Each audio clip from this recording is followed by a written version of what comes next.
Excellent. Well, after this morning, a very nice lunch. We're going to turn to the NSP and part of the business case and its role in engagement and how we're going to do that. Then we'll touch on some of the points that have come out from the core team, which Glyn's going to touch on. And there weren't many points on the posters out there, but I will give you a flag for some of the questions you might want to think about prior to the panel discussion that's going to close this afternoon. So, to introduce this afternoon's agenda, Ruth, over to you.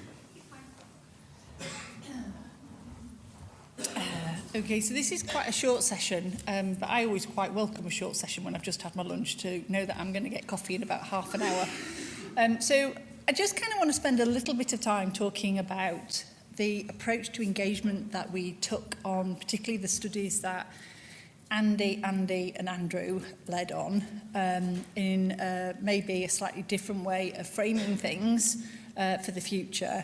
And then some of the highlights as to why we think there is a case for the National Space Partnership. You know, Mark's mentioned the questions that are outside, and they're absolutely all coming from the premise of positivity of a National Space Partnership. But, you know, I'm equally really interested to know why we don't need one. And if there are things that you want to be able to put on a post-it note, drop us a line, but also to say, we don't need this, Ruth, there's nothing broken, it's absolutely fine. I think that's also a really important piece of information that we need to have access to. So in terms of engagement or consultation or developments within the space sector, I think for me there are some very, very well established structures, and indeed I've been working with them over the last couple of years. UK Space has a very solid network of its members across working groups, whether that's EO or PNT, etc. The Satellite Applications Catapult has a very diverse network of stakeholders inside space, outside space, groups that it brings together. The Space Agency has an array of advisory groups, whether that's to do with ESA or science or PNT, etc. There are committees, whether that's the Department for Transport's recently announced council on the space flight. There are, you know, groups forming, you know, all over the place, and we've used many of them. And again, these emerging clusters, the work that we heard from Joanna and me from the devolved administrations this morning. And, you know, those things are really important. And there's also a lot of stuff that goes on one-to-one, you know, a sort of bilateral company to government, or whether that's a big company or a little company, or academic to institution. And those things, again, are okay. What I would say, though, is it feels a bit like if you're on the inside of that tent, then that's great. But if you are a disruptive organisation trying to come in, or if you are NatWest Bank knowing that you want to do something and you don't know how to getting in. And in fact, I spoke to somebody who was here this morning, and they said to me, you know, I feel like I've walked into a room, I've tried to walk up to people, and they don't know who I am, because this is such a well-networked community. And she didn't feel like overly, not welcome, I'm not judging you, but there was a sort of sense of, who are you? Because you are so well known to each other. So there's a sort of, again, it's my observation, right, from the work that I've been doing the last couple of years, that if you're inside that tent, that's really great. I also recognise the irony of the pilot and this independence, that I'm actually a management consultant, and I recognise that. But, you know, there is a tent, and if you're in it, it's okay, but if you're not in it, it's quite tricky. So engagement needs to be multidimensional, and I talked about that this morning. It needs to be civil and defence, it needs to be academic and industry, it needs to be government, industry and academic, it needs to be national, international and regional, it needs to be multidimensional. And it needs to show how an idea can build. So rather than asking the collective what the priorities are, is let's take an idea and frame it, and then let's work out how to build that. And we need to work out how to reach that diversity of thought, whether it's the space design and manufacture, the space operations, in-orbit operations, the downstream applications of space, or even indeed space communities beyond that. And it also needs to start somewhere. So in the partnership, how we built these ideas around green finance, smart cities, green cities, and the space capabilities and supply chains is we looked at something that we kind of dubbed iterative expansion. Everybody likes a label for something, don't they? So what we did was the consultants who you've heard from did a bit of their own research and created a sort of loose framework of an idea. They kind of created a sort of hypothesis, 2 or 3 pages of a hypothesis. And then they took that hypothesis to a slightly bigger group of people, and then they reframed it. Then they did it again, and then they reframed it. So that you get to an idea development that you can then take to a much wider set of stakeholders, which is what we did. And over time, if we started to do this at a much bigger scale, you would start with your idea within maybe the National Space Partnership, you would test that with a set of stakeholders, and then you would start to really go out into programme shaping.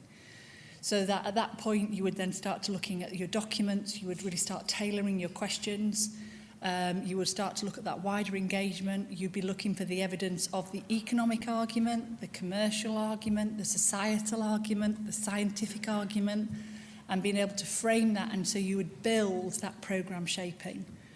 And then you would be able to get to a place where you really then start to look at proposal validation, you know, potential partnership development, financial leverage, economic impacts and those scientific developments. And so it's a way of taking an idea and building it out. And I've seen this in practice. The Future Flight Challenge, the £125 million programme was developed this way.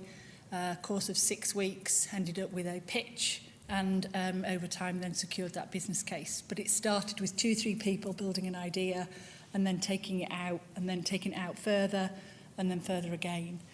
And the thing I think that's interesting is always about the questions that you're asking people. So I'm not really a big fan of asking people about a proposal, what do you think? Okay? I'm more about, is there something missing? Is there something in this proposal that really jars? Do you think there's some flaws in this proposal? Is it missing an opportunity that could be better articulated? If you ask a group of scientists and engineers who I love dearly, I am a scientist by education, if we ask you what you think, then you'll tell us what you think. And it might be nothing to do whatsoever about the proposal that's in hand or the thought process. So this is the approach that we took. It wasn't perfect. We've been, you know, quite limited, but we did take that approach. And so how you then get is you get this wider, increasing level of engagement, connection, understanding, positioning, consistency of voice. You know, we've talked a lot today about the need for consensus around strategies.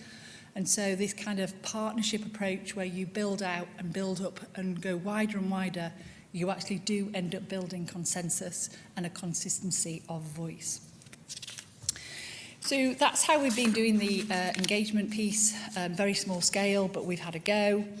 And then it kind of comes then to the case for the National Space Partnership. Now, sadly, you're not going to be able to see this slide very well because it's so pasty on the deck. But this is a mind map. This is one of the secondees who worked with us to develop this for us. It's Pamela Smith, who's in the room today. And I asked her to go and look at all the committees, everything you can find, just as in organisations and committees and advisory groups, not programmes, not, you know, competitions or anything like that, just activities. And this is what came back. And this is fantastic. This is absolutely fantastic. I think, you know, you are a well-networked, well-informed organisation as a sector of communities. But it kind of sparks questions. So for me and the core team, where does all the insight come together? You know, where does the view of an academic P&T specialist, an industrial P&T specialist, and the Department for Transport trying to support supply chains, where does it all come together? How are those different needs married? How is the government's agenda on autonomous transportation systems married up with resilient comms, PNT, with, the Connected Places catapult, with the satellite applications catapult? How does it all come together? Where does it come together? How are programmes developed through an evidence-based approach? And again, the evidence can be because of a market opportunity or a market failure. It could be about a growth agenda, a science agenda. But how are those programmes developed? So rather than a programme that's purely about a small suite of companies working together to do something, how does that link back to something much wider? And then the other thing that really struck us was who can act really independently of government and industry and academia, but marry up those needs. So people talk to us about the Space Agency. It is a government agency. We talk about UK Space, it's a representative voice, but it's an industrial voice. SPAN, it's an academic voice, and those are very, very, very important voices. I am not saying that they are not important, but who can connect them? How do they get brought together? How do you marry those needs together and facilitate that? And then I think the other one is interesting, and again, it's slightly hypocritical because I am a management consultant running a pilot for you all, but there's something about studies are often commissioned, and some of these studies are really important. So I think there's something going on at the moment about space traffic management by the Space Agency. There's been a study going on about supply chains. There's a study going on about innovative procurement. There's a study going on about barriers to private investment. And they are all really important. But what then happens to that knowledge? Where does it go? What happens to those recommendations, and how are we building a more collective understanding to the barriers to private investment? How do we take that collective understanding and then say, right, so it's like a big mixing desk, isn't it, in a music studio? So which lever do you tweak to make something else happen? And for me, that's quite an important part. The space industry, you are a knowledge-hungry sector. And so this need for more knowledge and insight, and the aerospace community, by the way, is just the same. Right, they're the first to point out, let's get a study done. It's, and I speak from being a scientist, we like knowledge, we like information. But I worry that these studies get done and then the knowledge sits within the consultancy. The knowledge sits somewhere rather than with the community. And then how does that knowledge of the whole get created and sustained? Where are we going to take the knowledge from the National Space Partnership or the National Space Strategy? How are we going to starting to drive forwards and how to measure that? And I know the National Space Board is doing a lot of this about the evaluation. But, how do you bring that together? Where does it all fold in? And so we move that to a place that we think there is a role for a body, a small body of people with some knowledge around markets, some knowledge around economics, science, space, to help facilitate and do that. And the last slide I have really is about some of the things that I wanted to highlight that we have delivered, right? So we are going to start publishing some reports. We have been active. So the first thing is that we've refreshed the online presence. The presence online on LinkedIn for a National Space Partnership. If you talk to us, we will respond. If you ask questions, we will respond. It is open. It is not a closed group. I think that's a really important part for the partnership, is to be open and transparent. We've got, refreshed website presence, so we've done that. We've had a series of briefings to communities, whether that's, UK Space or the regional clusters. We've done some full online, open access, 3 webinars, over 100 people. Face-to-face, 100 plus were registered. I'm very grateful for you taking the time to come here today. Over 100 organisations via that iterative engagement approach that I talked to. Bear in mind that this is not the answer in its totality. This was a pilot, and in 4 months, these are some of the things that we've done. And what that is producing is a business case, which is in the final stages of being tuned to send to the steering committee that I mentioned earlier.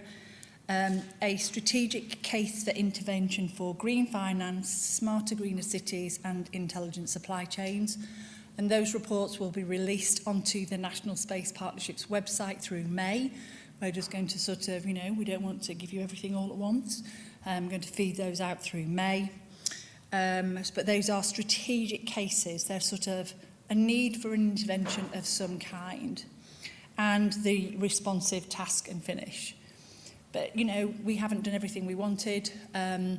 We have struggled with certain aspects because of the community and trying to pull in the right points. That's the point that Mark mentioned earlier.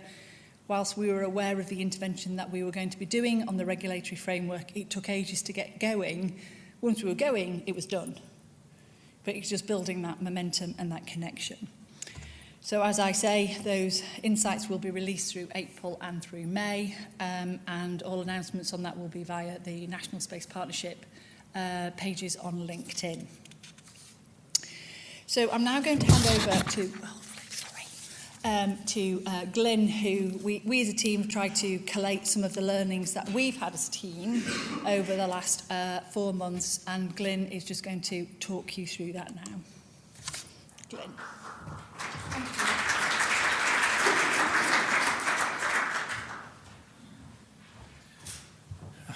Right. Good afternoon, everyone. My name is Glyn Jones. I am part of the core team on the NSP. I've just have one slide for you this afternoon, and basically it's our thinking and what we've learned in the last few months in doing this work, working with yourselves across the industry and academia and government, of course. In no particular order, the most important thing I think it's fair to say is that it's been really evident that we need to be, or the NSP needs to be, an independent body. And its governance also needs to be independent as well. It needs to have representation from those three core parties, and it needs to be chaired by someone who is him or herself independent. And also, it's wider than the governance for that body. It's also where it feeds into and who feeds into the NSP. Those are really important questions too. They haven't been decided yet, but it needs to be a truly independent body. And it also needs to be open, completely open in terms of decision making, so that it's completely clear what influence it's having. It also needs to be evidence-based. So the second point here is lead with marketing to stimulate conversation. It's really important when we talk about any of these market areas that we do so with authority and completely understand the market that we're talking about. It's not easy to do, but it's incredibly important because the information that we're providing will be going into the decision makers in government and, of course, in industry who have to make investment decisions based on this information. One of the things that, well, over the last few months, it's probably fair to say that we're very, very grateful for those secondees into the NSP who've been working on some of this work with us. We've had quite a lot of them. You may well be one of those people. What we have noticed, though, is where people are seconded on a part-time basis, there's always a tension between the work that they do for the NSP and their day job. I speak from experience because I have been myself in this position some time ago. And what inevitably happens is that if you have a day job and you also need to do something for the NSP, your day job has to come first. We have to learn from that, and going forward, I think we need the resources involved in the NSP to be much more full-time, and if not, to give up their day job for a defined amount of time. And I think that will have a big implication on the business case and the business model for the NSP that we're talking about. It's really important, of course, that stakeholders are fully engaged. and they have interest in the markets and the work and the analysis that the NSP will be doing. And I think as the markets change and as the landscape changes, either within government or on a geopolitical basis, as things change, the importance of having a central body that can understand the implication of the change and work with the key stakeholders to bring that to resolution in whatever way is needed becomes more important. And that's the point there about cohesion. Going forward, clearly one of the key tasks for the NSP is to create strategies or implementation of the strategy with action plans and timelines against them. It's great having a strategy. We're very lucky to be in the position where we do actually have strategies now.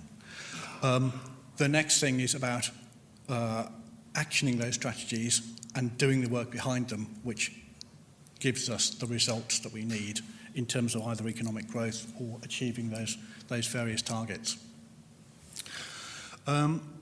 We also need to deliver growth strategies for the different verticals of space. We all know what those are. And also, we also want to help the academic community to develop a UK space science strategy. That's really important as well. And we've heard a lot of talk about becoming a space superpower. But what does it actually mean, and what are the metrics behind it? At the moment, I don't think those are defined. In terms of the challenges for the NSP going forward, we are, of course, only at the start of the journey, or at least hopefully we are just at the start of the journey. We need to maintain genuine buy-in from our three principal stakeholders, academia, government and industry.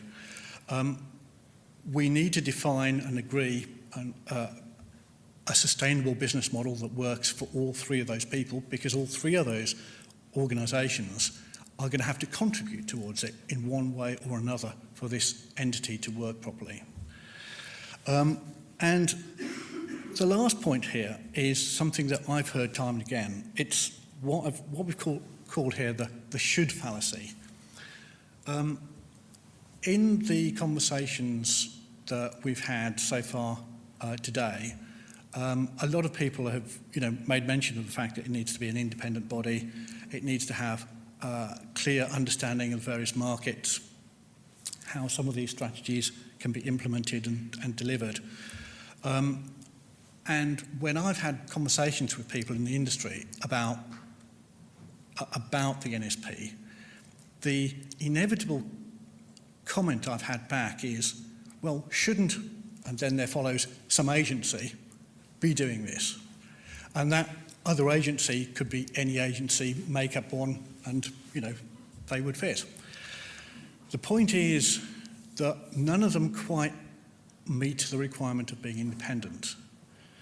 And I also don't think that any of them are actually doing this piece of work either. And the NSP is designed to fit that piece into the jigsaw because it's the missing piece of the jigsaw.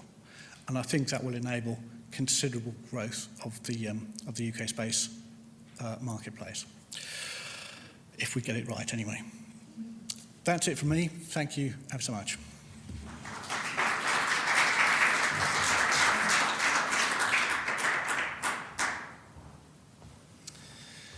Thanks, Glyn. We've heard throughout the day, and certainly this afternoon after lunch, from the NSP perspective, what it is we've been trying to do, how we've approached it, and some of the sort of challenges we've overcome on that journey. We've also heard from Glyn here some of the reflections from the core team in that journey. It's been a very short journey, it's only been 4 months, but it's been a really interesting one at that. So we've had most of the day to actually offer you our views. After the break, it will be your opportunity to make a contribution and offer us your views on the NSP and perhaps the way forward. And the way we'd like to do that is when you go out for the coffee break, if you've got the 3 whiteboards there with the questions on, is post some of your comments on there as to what the answer might be to those 3 questions. It doesn't necessarily have to be a positive answer. Anything that your thoughts generate will be most welcome. And we'll take those and then bring them back in here for the panel discussion afterwards, which you'll have access to for the last 45 minutes of this engagement day, where you'll have the opportunity to ask questions of the Interim Director of the NSP, Ruth, who you've heard from a couple of times today, and indeed the steering group as well. So we'll have your questions. We'll have the questions from outside, or some of the views and observations on how we might answer those questions.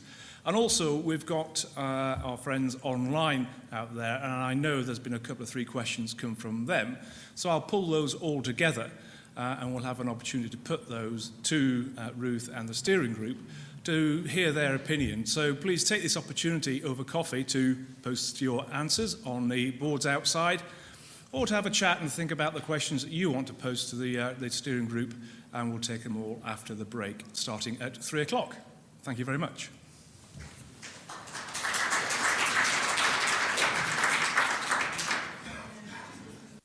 Your seats, and if the panel would like to make themselves forward to the bar stools, then we'll start.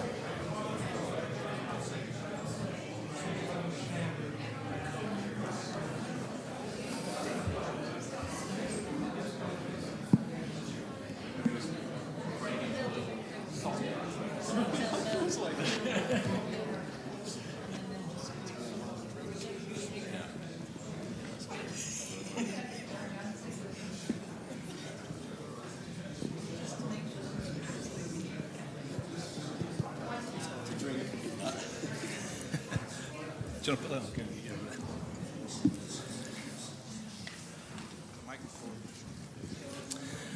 Okay, everybody, whilst you take your seats, we'll kick off this final session in which you have 45 minutes to ask some questions of the National Space Partnership Steering Group and its Interim Director, Ruth Mallors-Ray.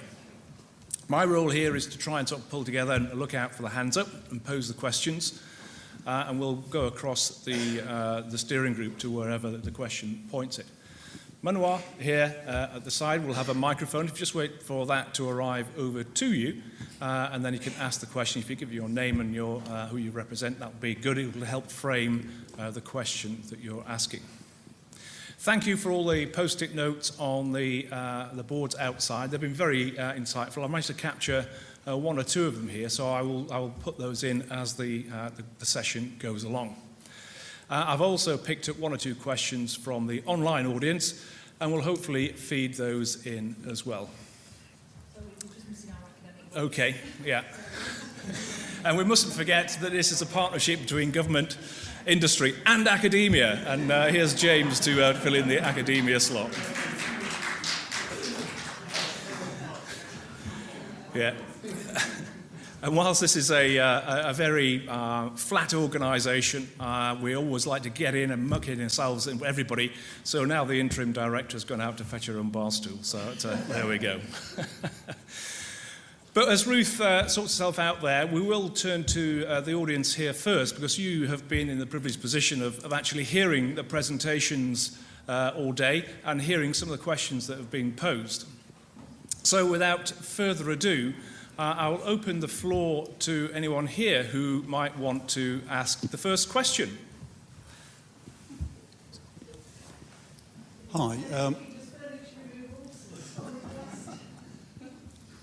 Hi. Keith Robson, Interim Head of the Surrey Hampshire Space Cluster, returning to space after a very long sojourn in the world of 5G and 6G.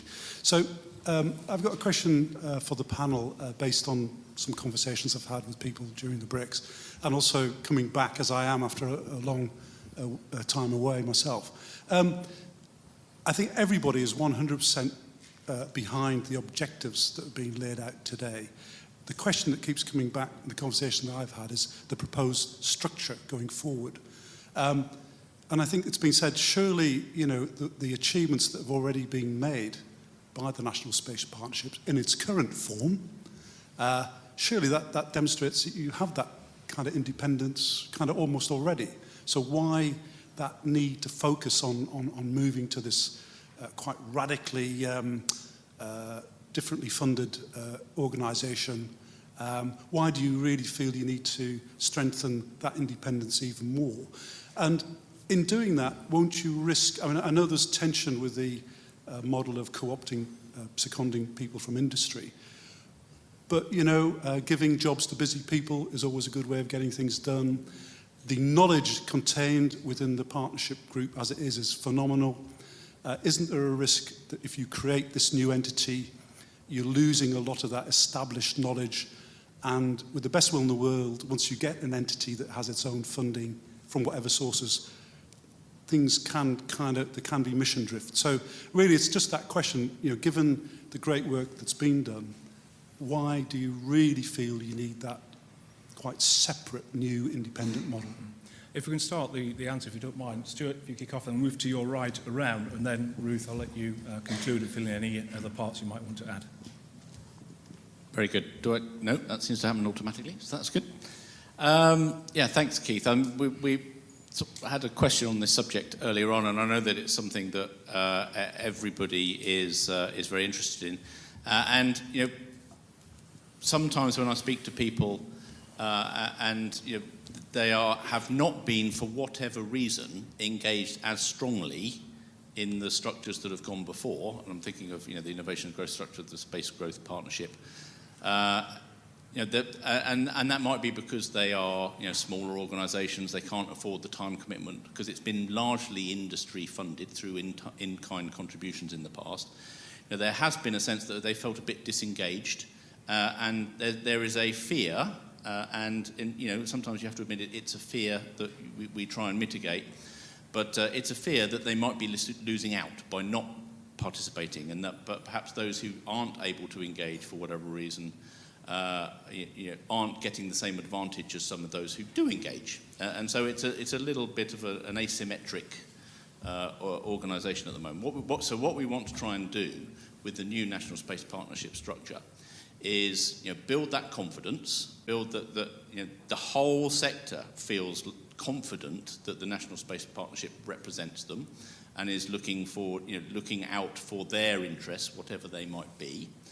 And we get rid of that sort of fear of missing out by putting an appropriate structure in, and this is what we mean by the greater independence, to ensure that, you know, those who are in the room, and we need to make sure we have the right people in the room for the conversation, because these are, you know, we need the right level of experience for the conversations, but we need to make sure that those people who are in the room aren't inferred on them an unfair advantage which those who aren't in the room don't get. And so we need to put the structures in place that, you know, give that trust and confidence that that's how it's operating.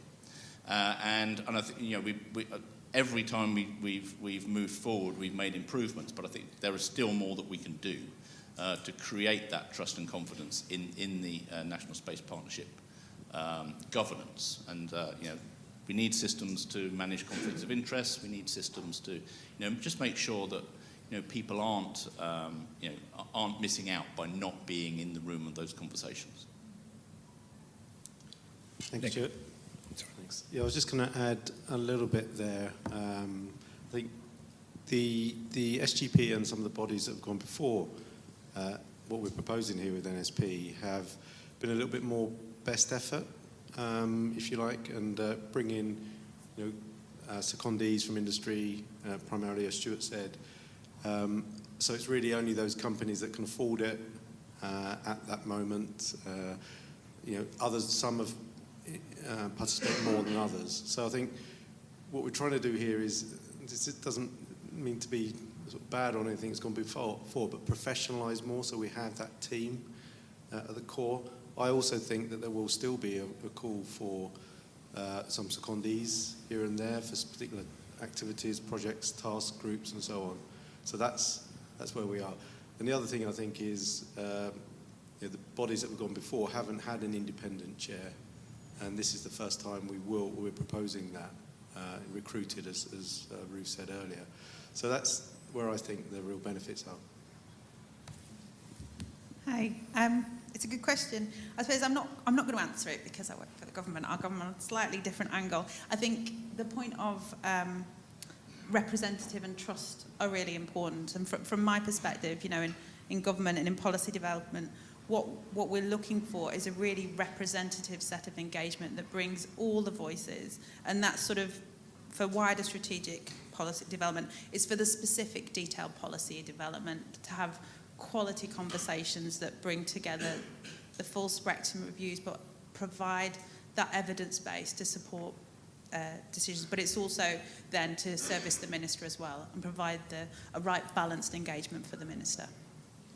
Great. Hi, I agree with much of what Nick and others have said before. Obviously, the transparency is something that's really important, but we should also recognise the fact that in the previous incarnations of the partnership, the IGS and the SGP, a huge amount was achieved through the use of secondees. What we lacked as the SGP was to have a permanent independent team, the engine room, if you like, to keep everyone honest and make sure that companies who were putting resource in, they left their company hat outside the room when they were involved. And you know, in terms of making sure there's the trust, having that core team who are independent to keep an eye on things is going to be really important going forward. We're all used to hybrid models, so I think going completely over to having consultants, if you like, or independently employed people risks creating another organisation that's got its own views, separate from everything else. That bringing them together is probably the way to go, in my view. Just one quick comment from me. So in terms of the goals of the NSP to have independence, but they also need knowledge and expertise. So that's an interesting balance to try and manage. You know, in the pilot phase, we have some expertise in the people that have led the workstream activities, but then I guess you need, you need a level of, I guess, governance or a system which kind of also delivers the independence. So, you know, if you brought in non-sector people, they wouldn't know much about the sector and you'd be lacking that knowledge, if you get my point. Ruth. I haven't really got a lot to add. I think the pilot has been based on a small amount of resource supplied by the UK Space Agency and then some resource from industry in the shape of secondments. And I think, you know, for me, what we've really demonstrated is that if you get some dedicated resource, you can focus on 2 or 3 small things, you can deliver things. We're going to churn out some strategic outlines, a business case. And, you know, this, you know, I think it's about how you employ people and partly knowledge-based, but partly behavioural-based. So, you know, it isn't, for me, it's never been about what the NSP thinks. It's about what other people think, but having a body that can navigate that knowledge and knit it together to say, here is, you know, an outline, here is a viewpoint. But it is a journey that we're on. And, you know, I think there's still clearly a lot of work to do to try and shape that. But we're not talking about a big red brick building. We're talking about a very small group of people who are overwhelmingly equipped with the right amount of understanding, but not the depth that industry and academia have. But a really big thing for me is the mindset of those people as facilitators, conveners, listeners, you know, the askers of really wide questions. Thank you. That's the introduction. That's a really good question to kick off with. Is there any other questions from the audience? Okay, the back right. You just won the hands up race by about half a second. Thanks. Jeff Buswell, Tell Us About CO UK. So my question is around core team, and I've mentioned this to a couple of the panellists throughout the day, but whatever the makeup of the core team, and that's important, of course. I think what's also important is that we proceed at pace and we keep up the good momentum that's started already. So can the panel give some reassurances that within the next month or two, we'll find a way to make the financial support available to support the right core team. The background here, of course, we've got a 3-year settlement that's been agreed, which is very positive, but we don't want to waste several months of that 3 years because there's no core team in place. So I think it's really important that we have a mechanism to continue the great work that's already started. Thanks. Mm-hmm. Cathy, can I ask you to kick this one off and we'll go around from there? Thank you. Always like a question that gets straight to the heart of the issue.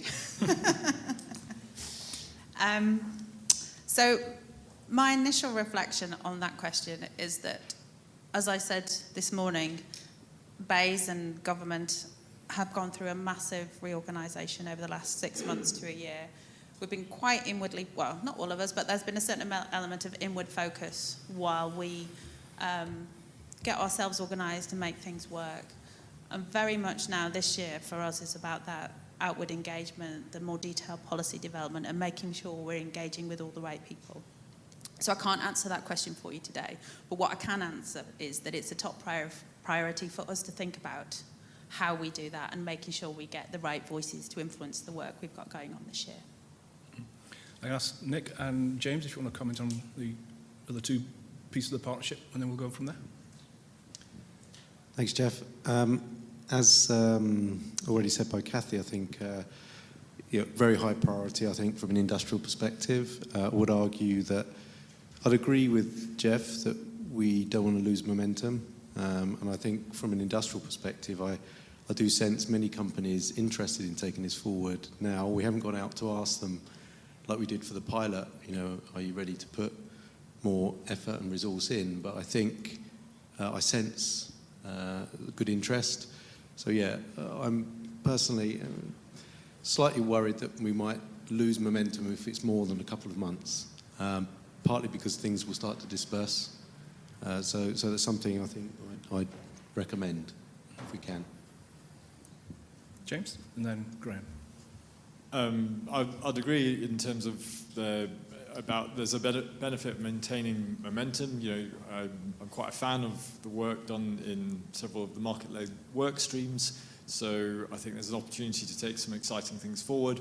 But the practicalities will be a hurdle that need to. I don't know why I'm looking at you, Cathy. that will need to be overcome. The work isn't done for free, so there's got to be some funding. There's got to be a team put in place, and so forth. So there are challenges there. Yeah, you've taken part of what I was going to say away from money. Money is the obvious thing that's needed. But if money only comes from the government side, then that's not much of a partnership. So the important letter in NSP is the P word, partnership.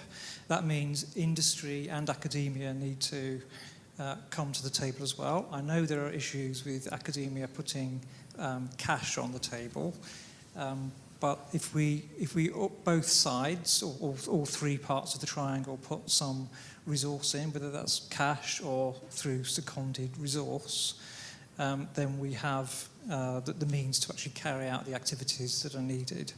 So I think it's going to be up to the three key stakeholder groups to come to an agreement about how that is done in order to make sure that it's not just the government's partnership, because the government is paying, but it's our partnership as the three different branches of the NSP. Stuart. Yeah, and I don't want any of us to forget that this package of work that we've been talking about today has been made possible by a very significant commitment from government over the last 3 or 4 months. Without which today would not be happening. So we all know that government is never able to make commitments for decisions that haven't been finalised yet.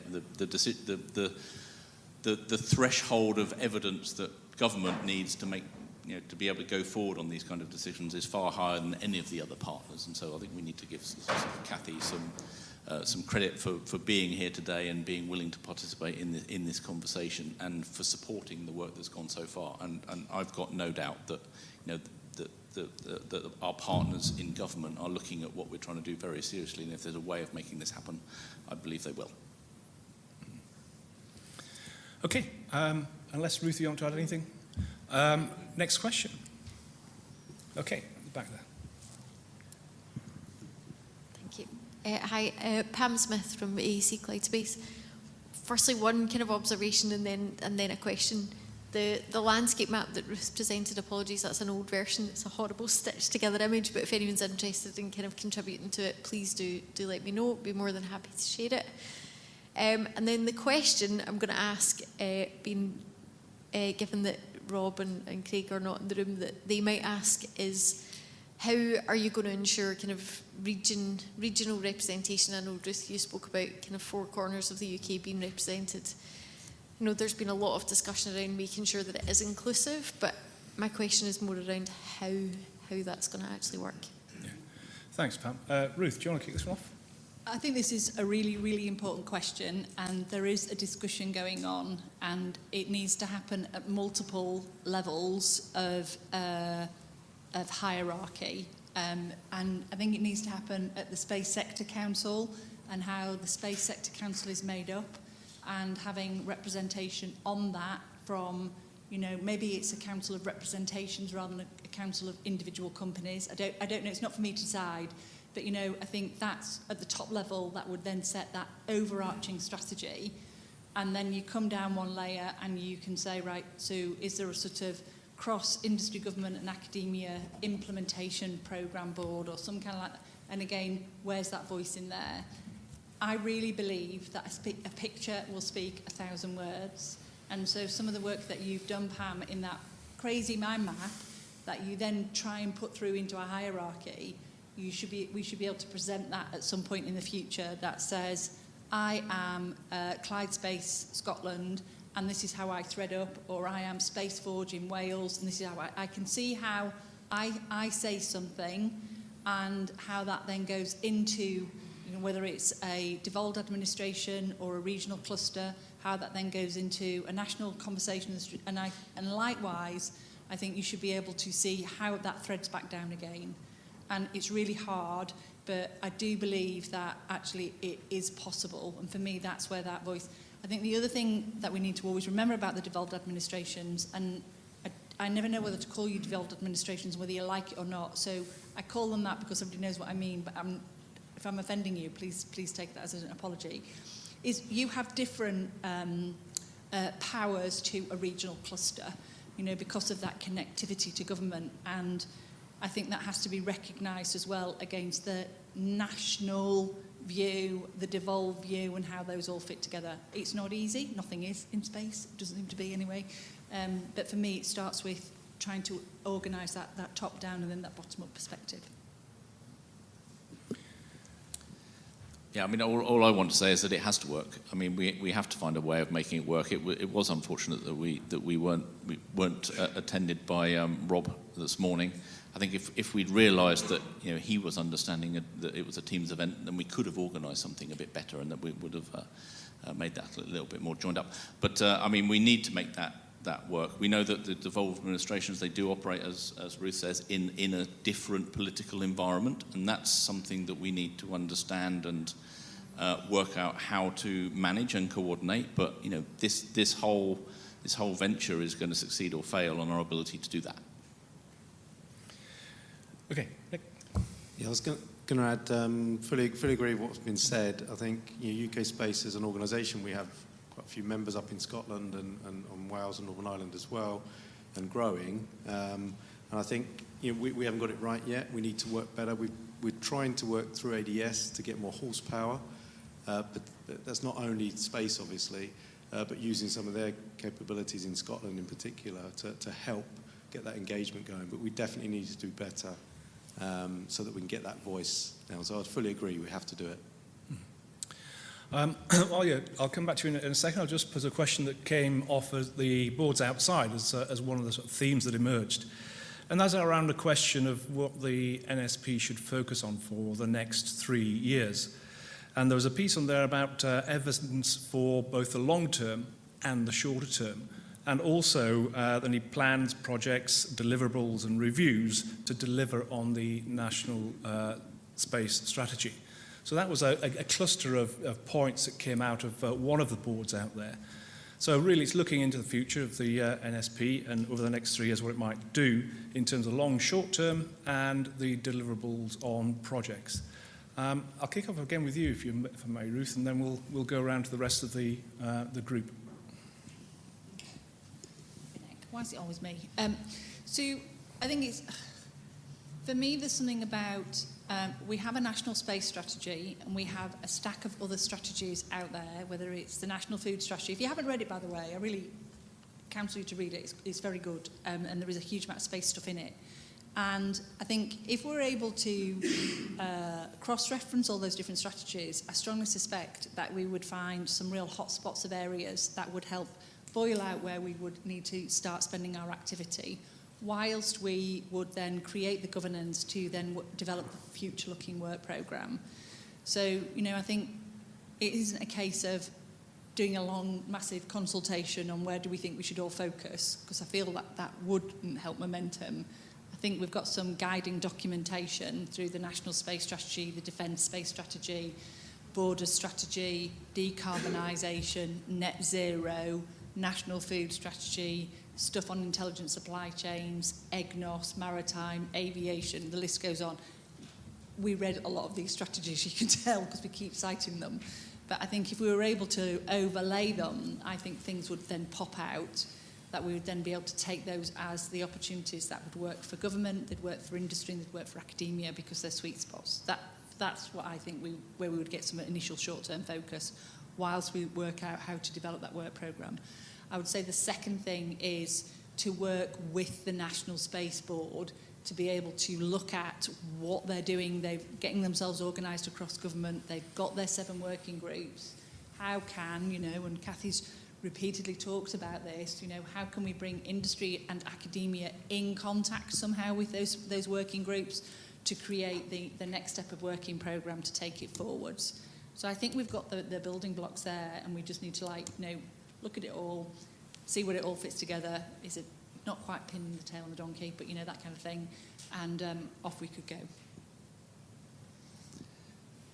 Yeah, I mean, what should we do for the next 3 years? I think that is the exam question for the National Space Partnership, basically, isn't it? It's kind of, how do we distill those, that fantastic ambition that's captured in the National Space Strategy, and how do we distill that into actions that we can deliver over the next 3 years? And it's going to be really hard. There's going to be some tough decisions that we talked about earlier.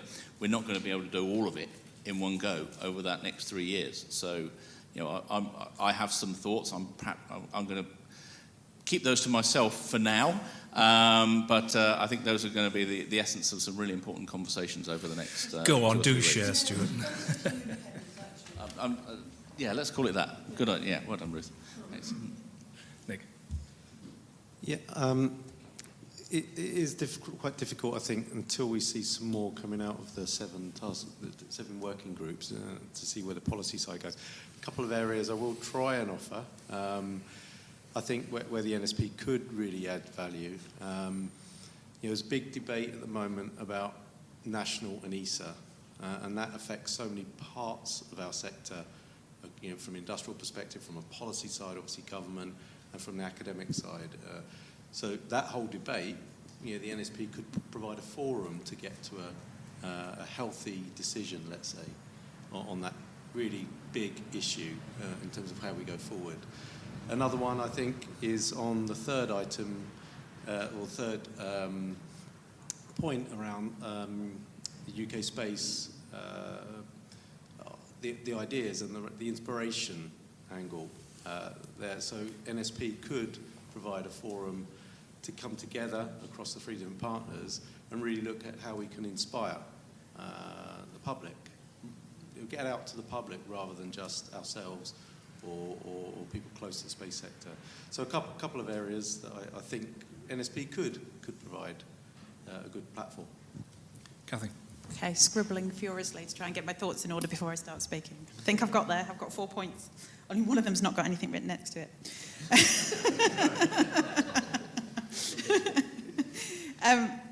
So we've talked about these work streams a few times now, which is the cross-government working groups that are thinking about how we deliver across the whole strategy, and in particular against the 10-point plan. And I think we're getting to the point now where we have a pretty good idea about what government's doing to deliver. What I would love through engagement is to understand what academia and industry are doing to deliver, but also what they need from government to support delivery in that area. So that's my number one. Oh no, that's my number two, actually. The other bit is the really big piece of policy work we've got coming up this year, which is to think about the sector policy in more detail and to think about what we want the UK to look like going forward. And for me, that bit of engagement there is absolutely critical because it will set a lot of our policy development going forward. And then finally, the biggie for me is looking beyond, at the end of that 3 years, to have a really credible plan to prepare for the next spending review that says, this is our offer, this is what we can do, this is the case for it, and this is what we need in order to deliver it, and to be a really joined up voice that could do that. And if we achieved that, then that would be amazing. Graham and then James. Thanks. So a few points from me. I won't keep my thoughts to myself, otherwise I won't have anything to say. The NSP is really an aligning function. So government, industry and academia all have their own agendas and things they want to work on. The NSP is trying to align everyone in the same direction so we make the most impact and progress. And the areas I think we really do need to look at, one is around technology roadmaps. So when we look at the market opportunities, we heard about some of them earlier on, they need certain technologies developing. The UK has strengths in certain areas.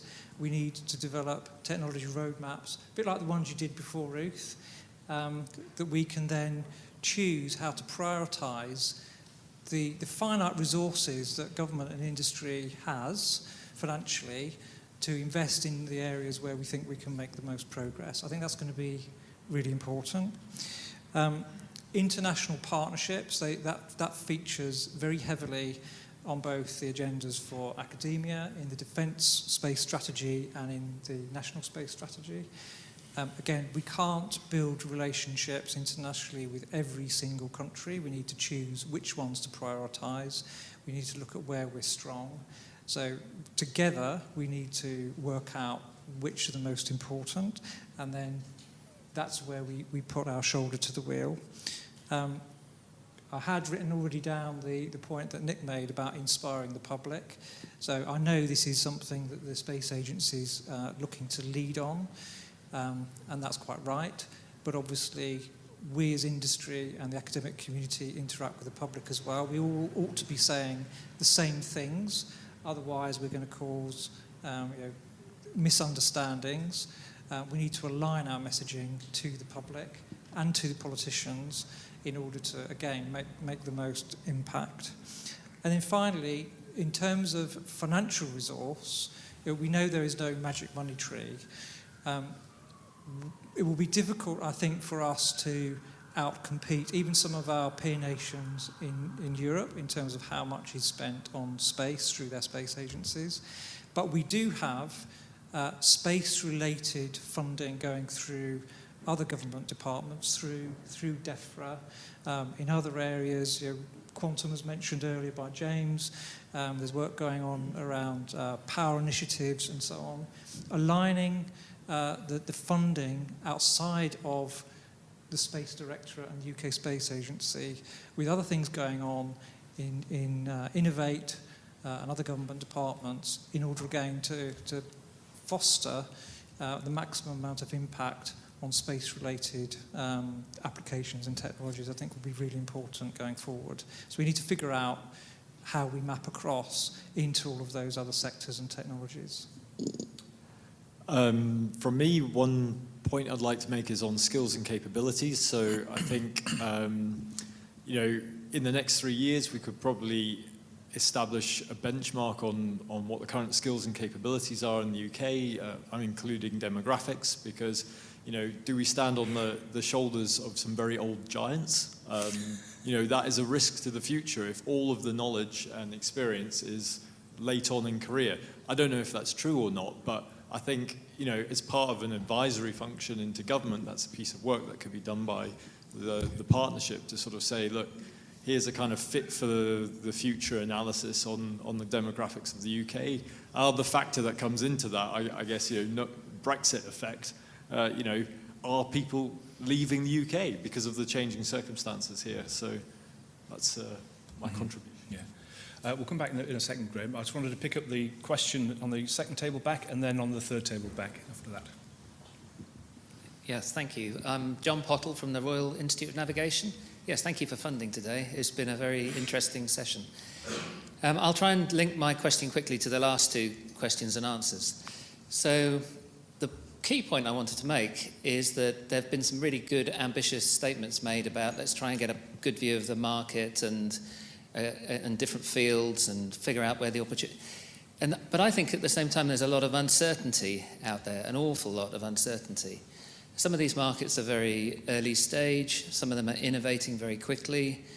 Other countries are ahead of us in some areas as well. I think we should acknowledge that. So in that situation, with my commercial hat on, which was most of my career, I'd have just prioritised, as Graham was just saying, prioritised what I think is the best opportunities and try and invest in some areas that might not all be certain in a bit of a portfolio approach across maybe shorter term, medium term, longer term horizons, and just poke a few things, and those that work you're going to learn as you go, ramp them up, and those that don't have a process to make sure you can quickly ramp them down. And to the question from behind me, maybe there's some regional balance that could come into a portfolio as well. So I was just wondering whether that resonated at all with the panel, and whether, if so, it could be perhaps within scope of what NSP might contribute. Thank you. Thanks. Nick, you want to kick this one off, please? Sure, yeah. Thank you, John. Great question. I think, the market-led approach. I mean, there will be lots of companies in industry that would argue, let industry or let the markets decide where we should be going on some of these things, because that's where a lot of the real intelligence is, perhaps. I think we need to be a little bit careful on that view, and we need to be looking at the whole value chain. So certain industries might be, prime, for example, or an SME doing software. And what I think the NSP can do is look at the complete value chain for a particular market that maybe one company on its own could not do. So I think you make a good point about the risk, I would argue, as well, in the market. We do need to be aware that we will probably fail a few times and not be scared to do that. But we need to try to move forward. I think we need to be flexible as well. I mean, we have the 10-point plan. That sets the framework. If we don't move fast enough on certain things, then we will miss that market.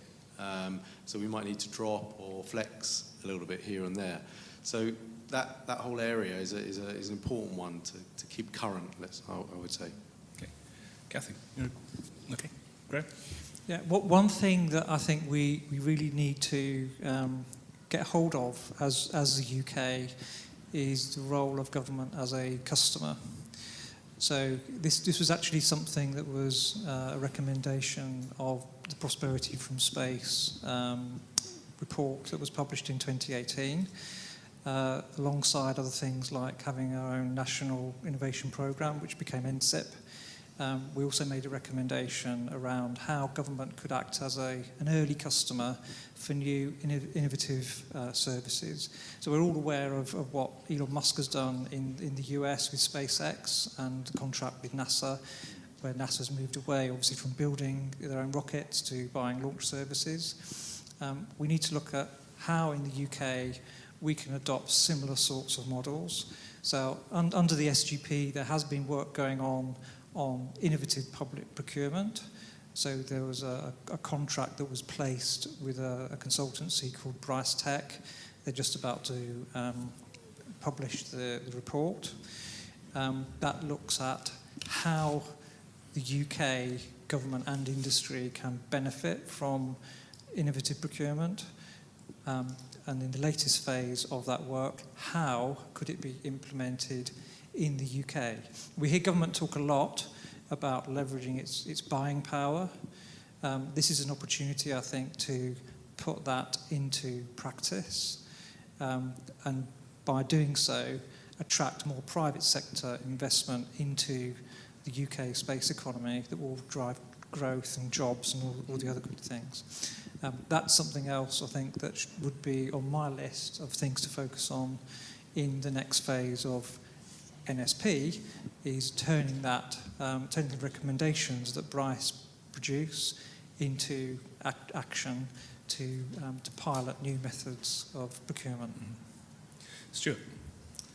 Yeah, thanks, Mark. I mean, I think this is a really good question, and we heard from Andy Shaw talking about the finance sector, and I think this is a fantastic example of where a new type of demand is starting to emerge, but it's very unclear, it's very uncertain. There's not, they're not able to come to us with clear requirements about what they need, and we're not able to go to them with clear specifications of what we're going to build for them that's going to answer all their problems. There's a dialogue that needs to happen, and needs to be facilitated so that the space sector can get better knowledgeable about finance, and finance can become better knowledgeable about what the space sector can do, so that over time we can build those those industrial pathways that are going to be able to get us from the satellite building, the data production, through to new products and services that are going to provide the solutions that the finance sector requires.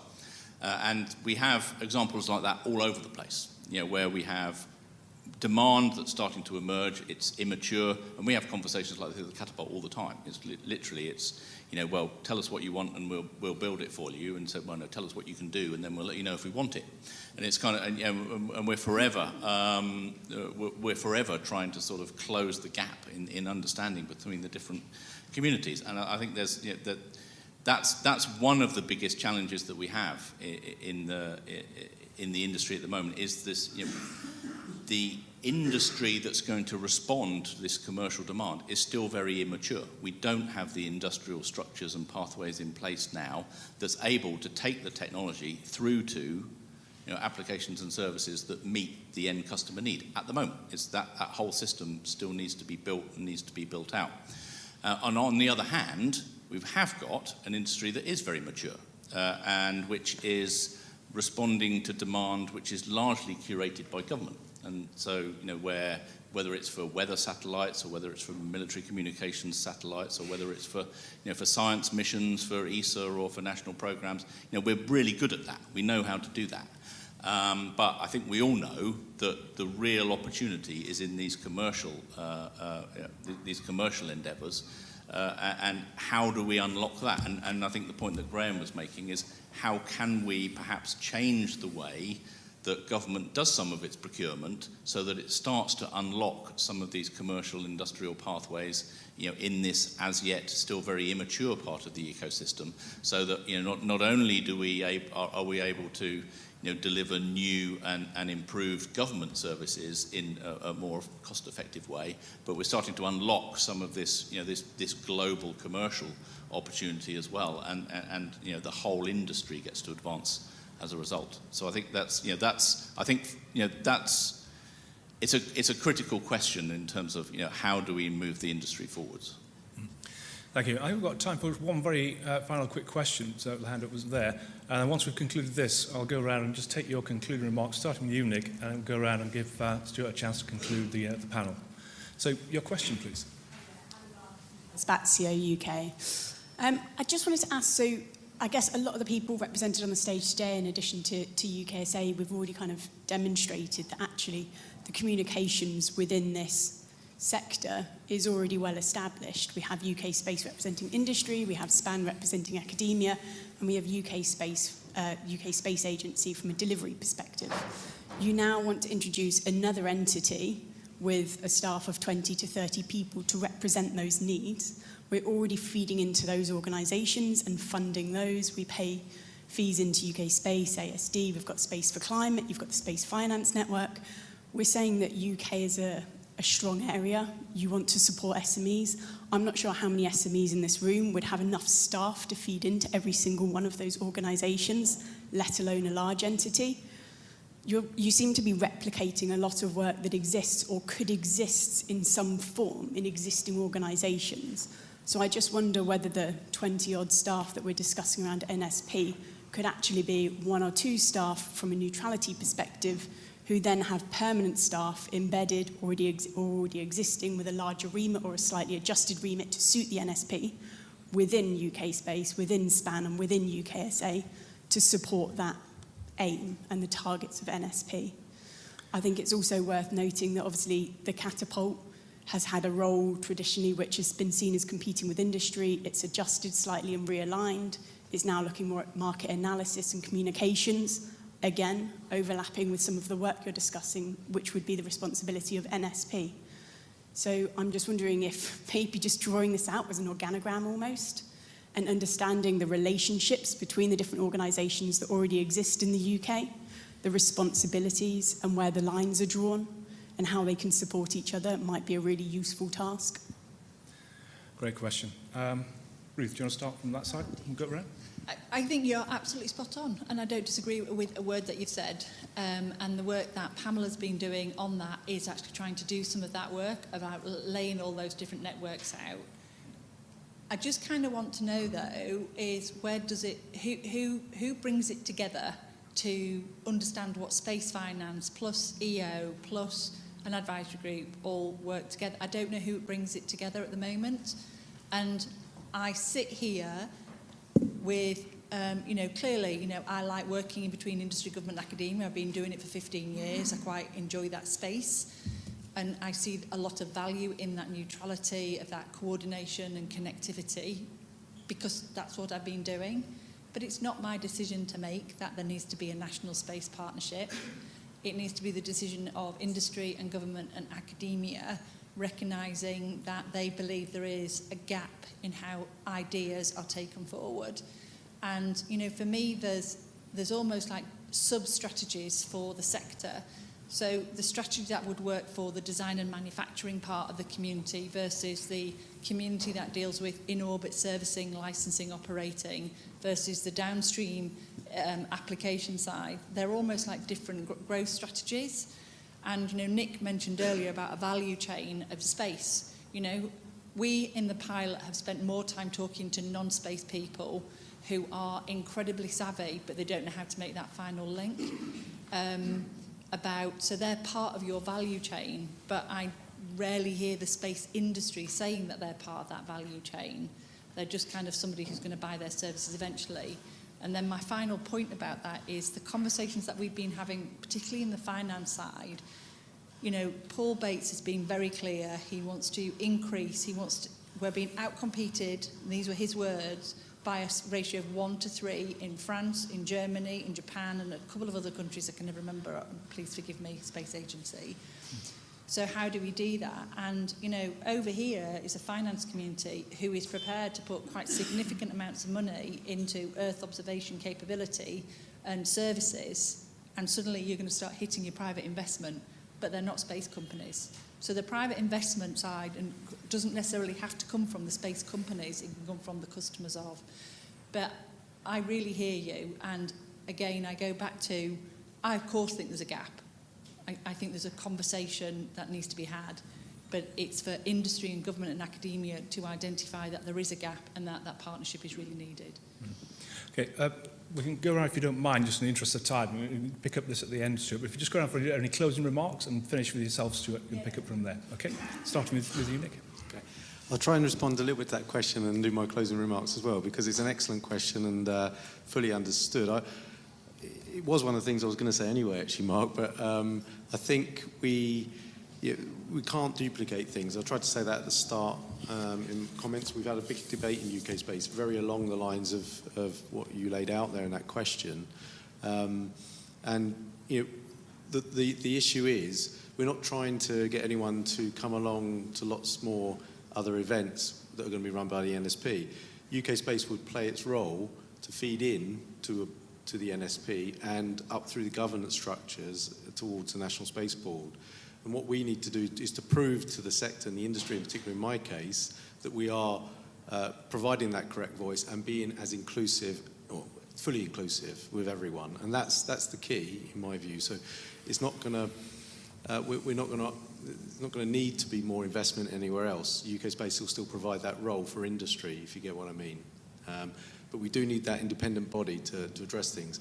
As an example, as we were talking there, trying to come up with something to explain it, we got asked by government recently a difficult issue about Copernicus Plan B. Now, what the Minister asked us to look at is come back to me as a sector, including his own officials, what we need to do. Now, we can get together, and we tried to get together a bit with academia and industry. Didn't really work very well. We were all too busy. You know, so we're writing a paper in industry at the moment to give some ideas. I think the same's happened in academia, but we haven't got anyone to pull it all together. And I think it's a great example where NSP or something like the NSP could work centrally with some real resource to pull that cross-sector position. So that's trying to give an example. Yeah. Kathy. Thank you. Suddenly realised I didn't have a microphone. I would very much agree with that last point. You know, there's always going to be topical, critical issues coming up, and being able to engage on them in a meaningful way with the right people, with established routes to reach out to everybody is just incredibly important and really, really valuable to us, which comes back to my earlier point about just being able to make really good decisions. So my reflections on today, as a very new member of the steering board, as of last week, the week before, I came today with a really open mind. I wanted to hear about the NSP, and I wanted to hear your views about the NSP, and I wanted to think about what had been achieved and what we needed. And Becky Scott from my team is here as well, and so was Bob Waters, who I'm sure everybody, talking and listening.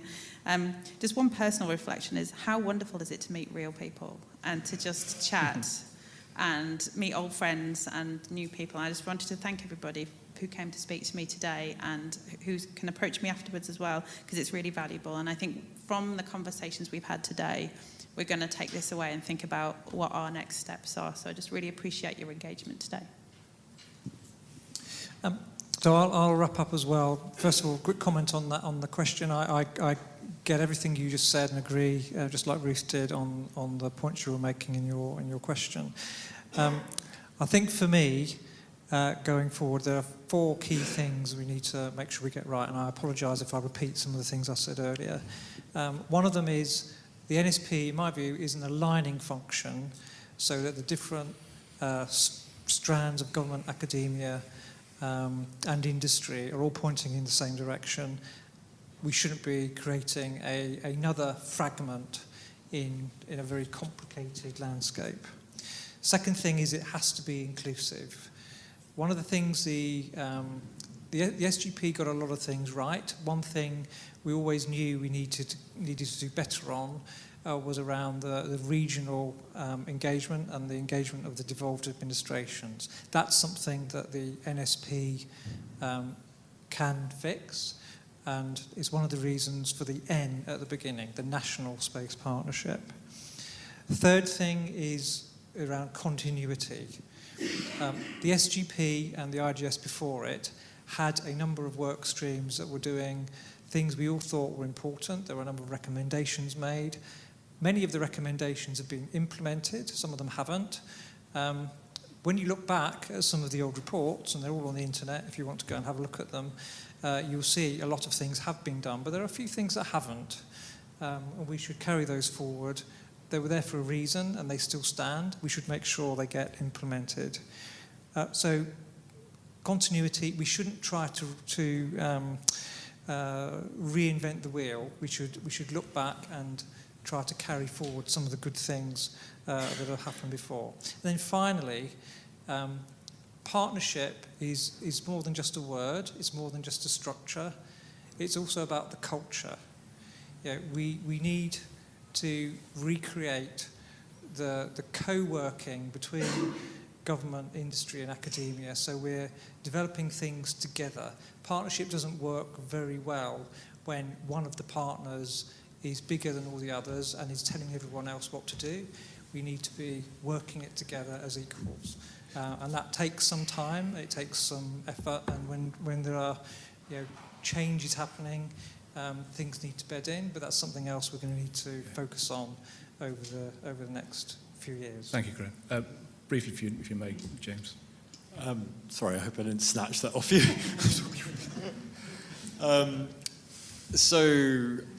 Closing remarks on behalf of academia. I guess I joined the Space Growth Partnership 3 years ago, and over 3 years, together with other colleagues in academia involved in that, built up, I guess, the voice for academia.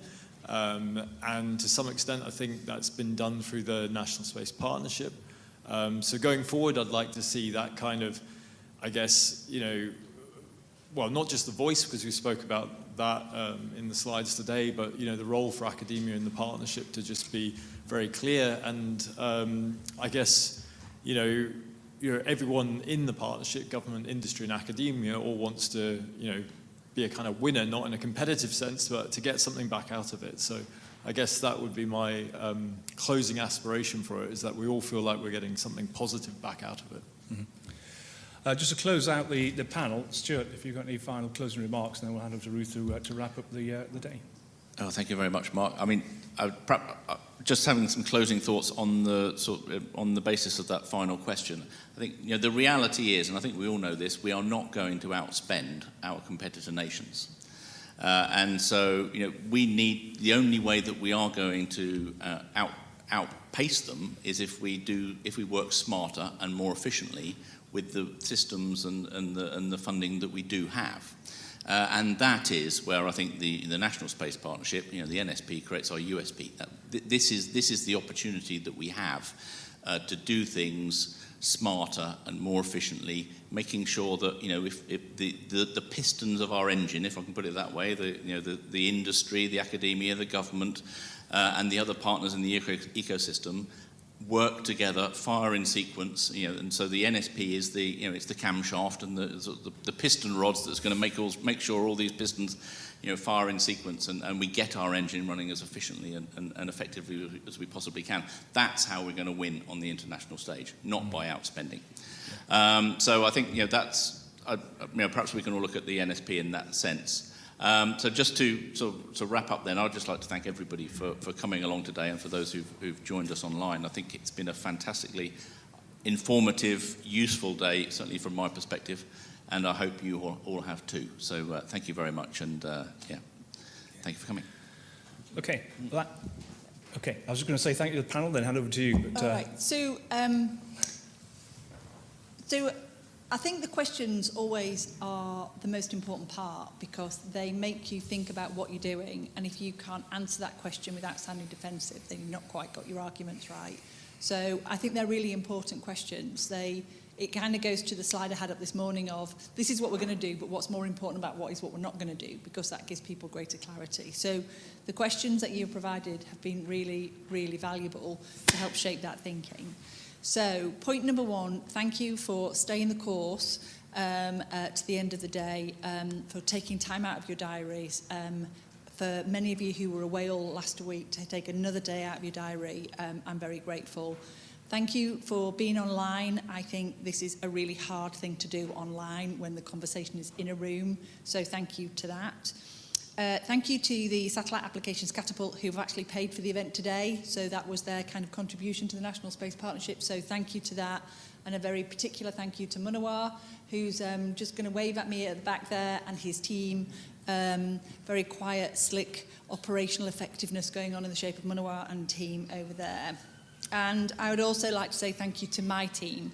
So the people who I have worked with, the Andy Shaw, the Andy German, the Andy Proctor, the Andrew Davies, the Mark Presley, the Glyn Jones, and then all of the secondees, James and team. It has been fascinating. I've been very grumpy at times. I've been very happy at times.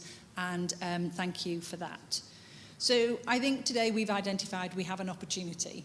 We have a strategy. We have some working groups. We have networks. We have communities, we have capability, we have an opportunity. We have an opportunity to do good for society. We have an opportunity to do good for the economy, and it's about how we take that opportunity and go forwards. And I personally believe that a small body that can help facilitate and focus that conversation is needed. And I think in terms of trying to keep momentum, I think this is a really important question, and it is really hard. But for me, there's something about we're going to release the report slowly, so that will help just in terms of keeping the NSP in the psyche. I think there's a set of strategic conversations need to happen with industry, with government, and with academia, and I'm happy to try and help, stimulate that conversation to identify a route forward for the partnership. Thank you for your time. Thank you for your questions. I am all over LinkedIn. If you want to speak to me again, please do reach out. I've had several LinkedIn requests through the day. It's very nice. And safe travels home. Thank you very much for your time. Yeah, indeed.